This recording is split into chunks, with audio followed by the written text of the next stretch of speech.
Organize it, confine it, but don't let it be all over the place.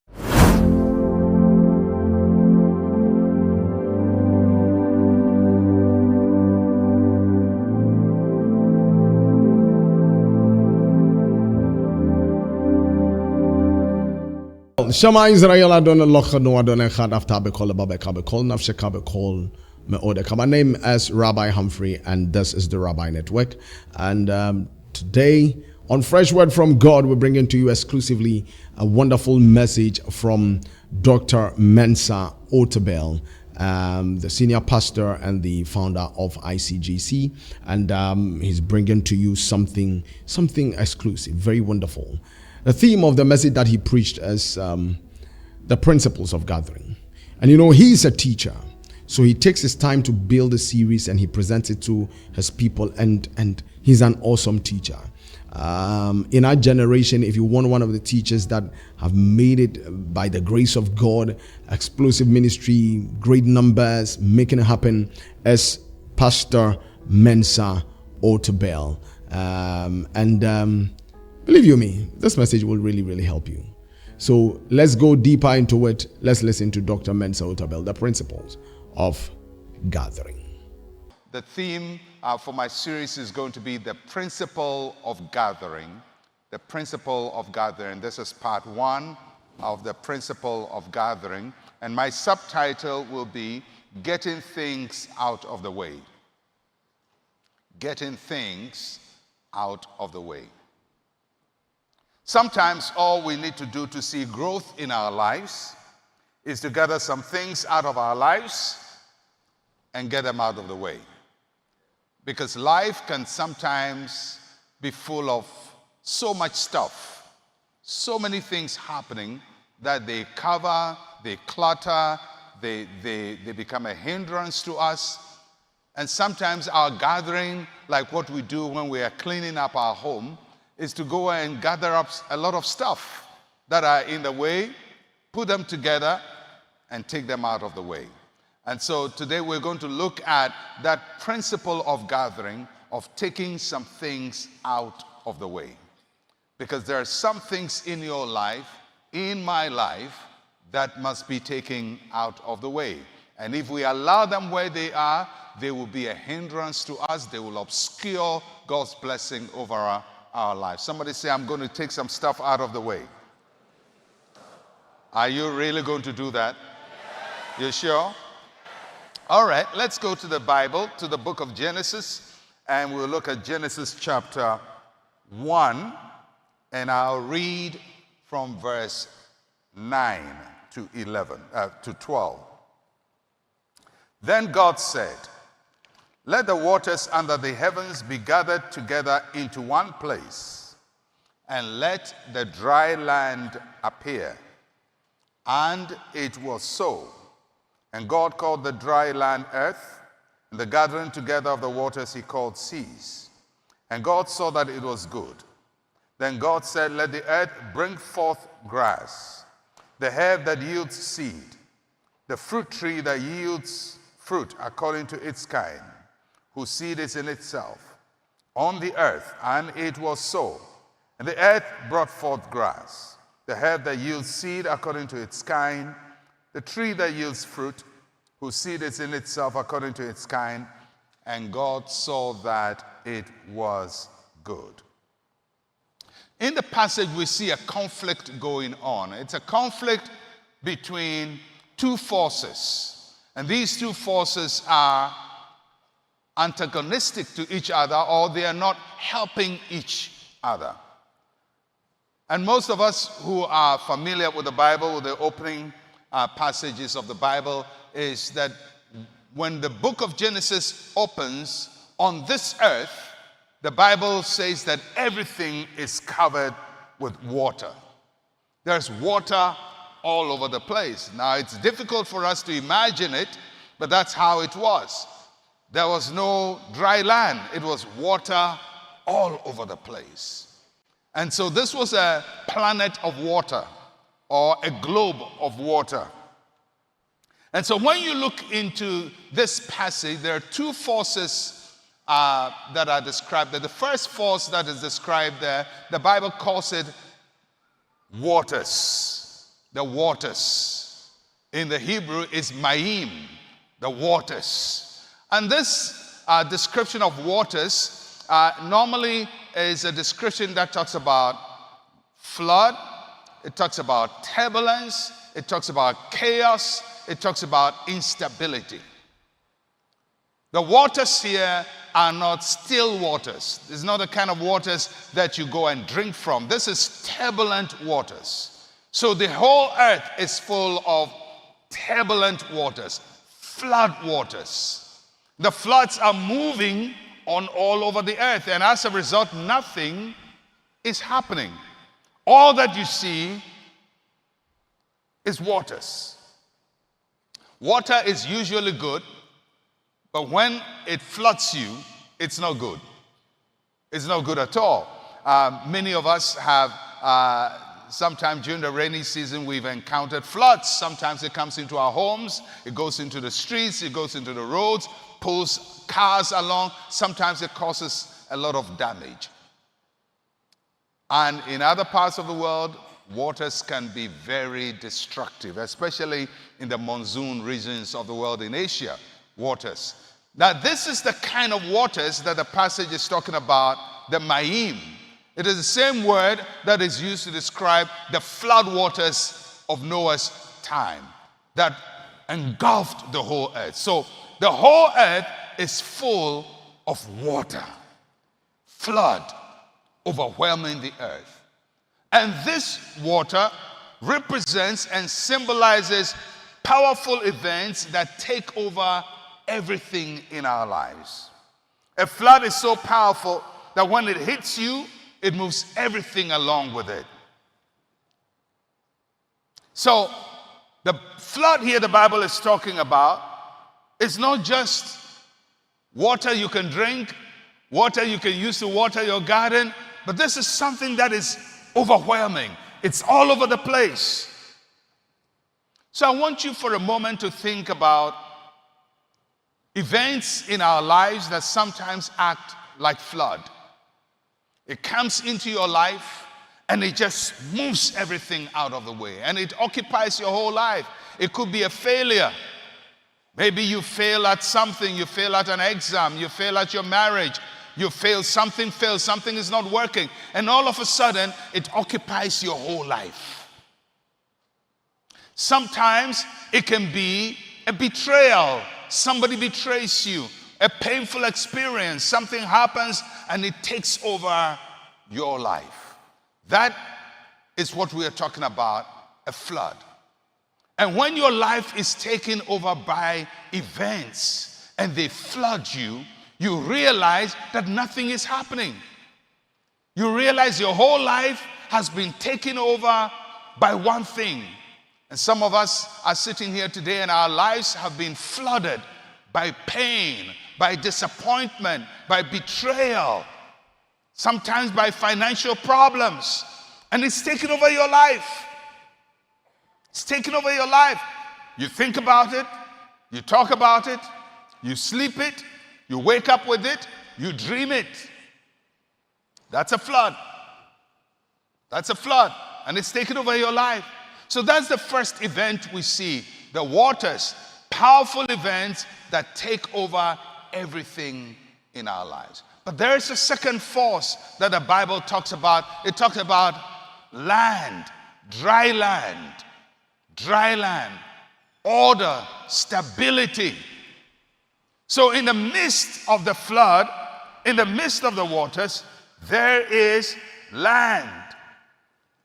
You know, today when we think of the earth, we think of the earth as solid ground. We think of the earth in terms of the Latin word terra firma, solid ground. That's how we think of the earth. But there was a time there was no terra firma. It was all instability. Everything is covered. But the Bible says in the midst of the waters, there is still earth. But it is hidden by the waters. It is hidden by the flood. So the land there talks about your undiscovered strength that is hidden from view. So two things are happening. A flood is taking place on top, but underneath is terra firma. There's a flood on top, but there's something underneath. Now you have to picture your life always that way. That no matter what is flooding your life, there is something stable sitting underneath your life. You may not see it, you may not feel it, you may not even think it's there, but it is there in the midst of the flood, in the midst of the pain, in the midst of the disappointment, in the midst of your fears. There is something solid deep down sitting. And that's how the earth was. There's waters on top, terra firma underneath. Now, if you were there, and of course, none of us was there, but if you were there and you cast your eyes, all you will see will be water. Water. You would never see strength. You will never see terra firma. So, what do we do when we find that our lives have been flooded by trouble? What do you do? There are some of you sitting here and your whole life is controlled by painful memories. Controls everything. Your memory is controlled by it. Maybe somebody you love betrayed you, disappointed you. Somebody hit you so badly. And you wonder, how can human beings be so wicked? You know, whether you wonder or not, people are very, very unpredictable. And when I say people, I mean you. People is not them. People is us. When we say people are, you can't trust people, who are the people? So if I say, hey, don't trust people, oh, I mean it's the other person. When he says, don't trust people, oh, it's me. We are all humans and we all hurt people and we all deny people and betray people. Jesus was denied and betrayed by his loved ones. It's going to happen to you one way or the other. And sometimes it can flood you.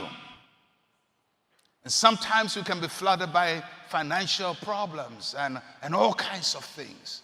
So how do we deal with the floods of life, the waters of life that have taken over our lives, ruling our lives? Every conversation comes up with it. Every time you pick up the phone, somebody talks. By the third sentence, you're going to talk about something bad in your life. And pretty soon nobody wants to talk to you on the phone again because you are so predictable, your life is flooded. How do we deal with that?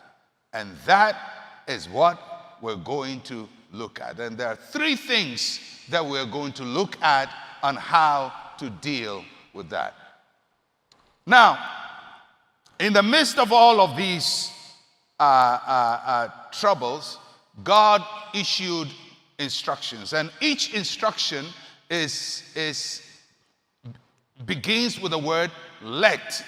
And there are three lets in the passage that we read. Let means be, allow, permit, make happen, become. So God is going to solve the problem of a life or an earth that is overwhelmed by waters, and he issues three commands. The first one, let the waters be gathered into one place. That's God's instruction. Let the waters be gathered in one place. Let the waters under the heavens be gathered together into one place.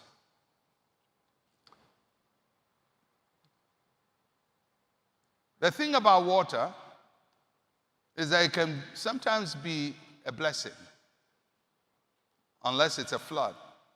And it's a flood when it is all over the place. So God says, if I'm going to fix this problem of an overwhelmed earth, then the first thing I'm going to do is I have to gather all the waters Instead of them being all over the place, I have to gather them and put them in specific places. Let them be gathered into one place. Well, folks, precisely when it gets to teaching, you can't talk about teaching in this generation without making reference to Dr. Mensa Otabil. And look at how he's taking it point by point, one by one. He believes that when you come to church, you need to study, you need to learn. And this is a ministry where you go in there with your books and your pen, your jotter and your pen to write down something. It is not a ministry that often you will get emotional, like you get hyped, emotional within the service. No. He takes his time, explains it.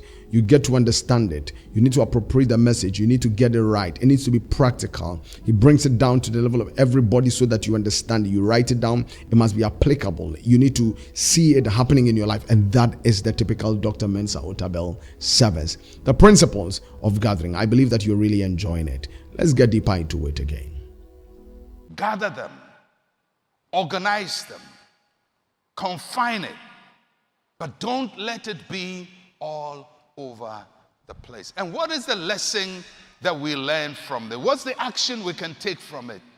It's that when I am overwhelmed, I must confine my experiences to where they belong. We must not allow our experiences to run all over the place. My past belongs to my past. My past does not belong to my future.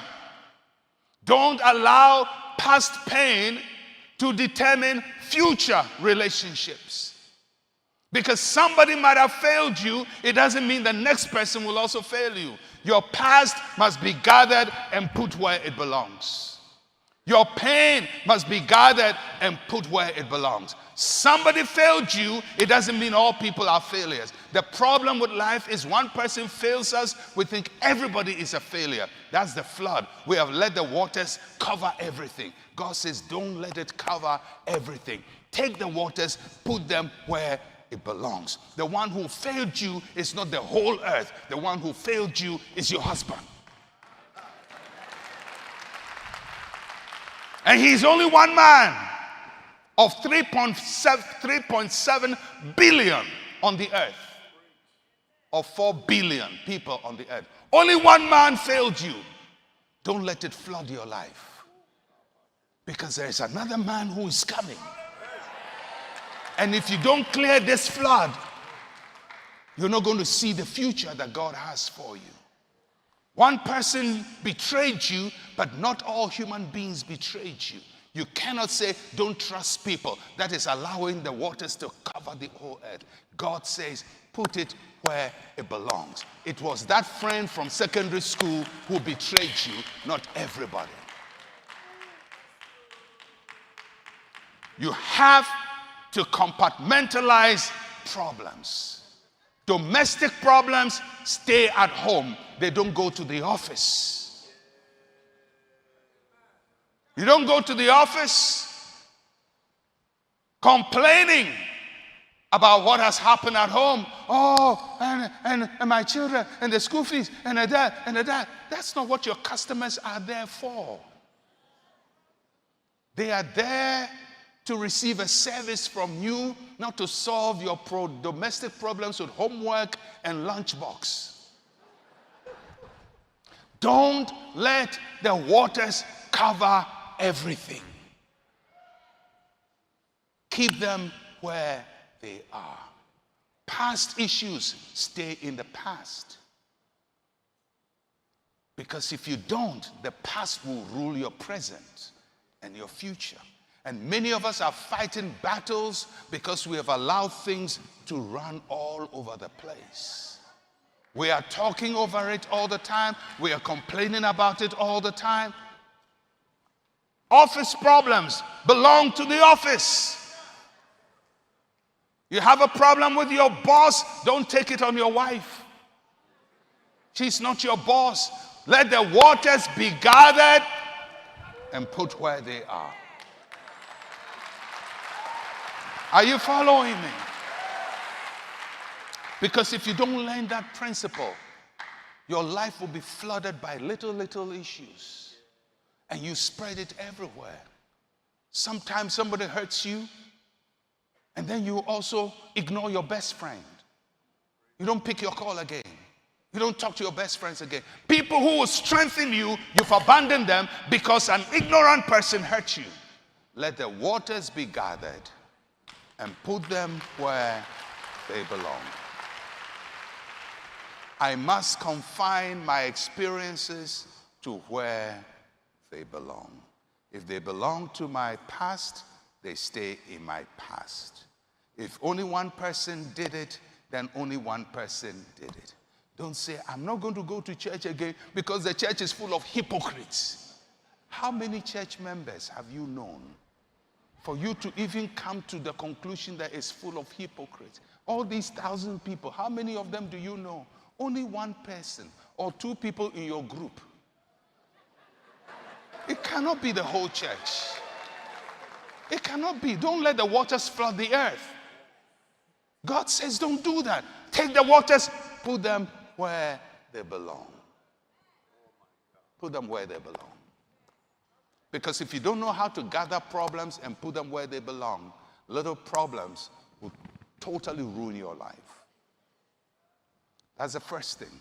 Second instruction God gave. He said, let the dry land appear. Let the dry land appear. The dry land was there all the time. The only thing is that it was underneath. It was covered by powerful forces. He moved the waters from their place. He called it seas.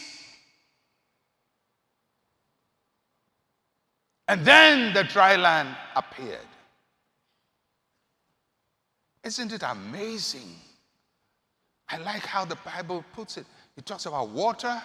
Water is wet. And then he talks about dry land. In other words, in the midst of all this water, the earth underneath was not affected by the water. It was not wet earth. It was dry land. So there are aspects of your life in the midst of all the mess, they have not been touched. They've not been touched. And God says that you must allow those things to appear. So what is my action? What must I do? I must discover the reality of God's strength that is available to me. In the midst of my pain, there is strength. There is still dry earth. Listen to me, ladies who have been disappointed. There are still good men. And a lot of them are in this church. Well, all too soon we come to the end of this particular message, principles of gathering. What a message, what a word. And this is just the beginning, just principles of gathering 1. So the series, we're going to continue like that, 2, 3, 4. I know it's going to be plenty. Dr. Mensa Otabil has got it. He has proven within all these years that teaching ministry can take you far, and he's made it happen. And I love that man, and I love his ministry. Wherever you are, Dr. Mensa Otabil, God richly bless you for the messages the Lord has given to you, to be given to his people throughout all these years of pastoring at the ICGC, and you founding the whole ministry, and God using you. God bless you so much, Dr. Mensa Otabil. At the same time, if you've not subscribed to this particular channel, please do so. Subscribe, hit the notification bell. This is Rabbi Network, and we'll bring you more. God richly bless you. Later out, it's bye for now.